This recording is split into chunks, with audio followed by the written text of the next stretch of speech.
Gol Keri literally translates to sweet raw mango. Without wasting any more time, I'm going to start with the recipe. So in a pan, I'm going to heat up 1 tablespoon of ghee. Turning on the flame.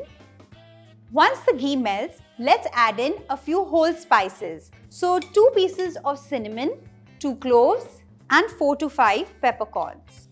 Next, I'm going to add in about 2 tablespoons of wheat flour. Saute the wheat flour till it turns golden. Roast the wheat flour for at least a good 2 to 3 minutes, and please do not substitute the wheat flour with any of the other flours. The color of the wheat flour has changed. Don't be in a hurry to roast it. Make sure you cook it on low heat for some time. And now into this, I'm going to add in 1 raw mango that I've diced into 1/2 inch pieces. Cook the mango for a few seconds, and into this I'm going to add in 2 tablespoons of raisins. Cook the raisins for a few seconds as well. Let's quickly add in the dry spices. 1/4 teaspoon of Asafoetida, 1/4 teaspoon of turmeric powder and 1 teaspoon of Kashmiri red chilli powder, 1 teaspoon of khaskhas or poppy seeds. Cook the dry spices for a few seconds. Let's add in 1/2 liter of water.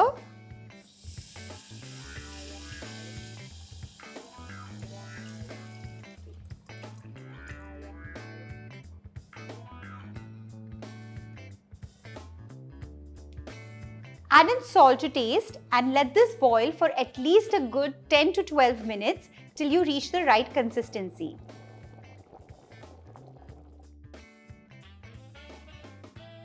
You can add a little bit of water if you feel that the mango pieces are not cooked and the curry has become thick.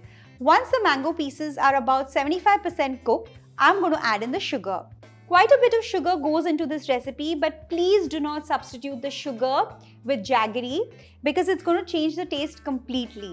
So let's add in about 3 tablespoons of sugar, and if we feel the need to add some more, we'll do so later. Let the sugar melt and cook.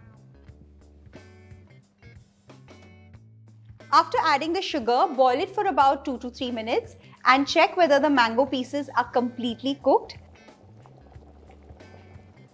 This has reached the perfect consistency, and now I'm going to turn off the flame. Let's remove it in a bowl. Garnish it with a little bit of freshly grated coconut and some coriander leaves. Here it is. I have shared one of the top secret recipes that has been passed on by my family. Enjoy this with a bowl of rice, some rotis, or just by itself. I'll see you every Monday on Rajshri Food. Do give this a try. Let me know how it turned out. I'll see you soon. Bye-bye.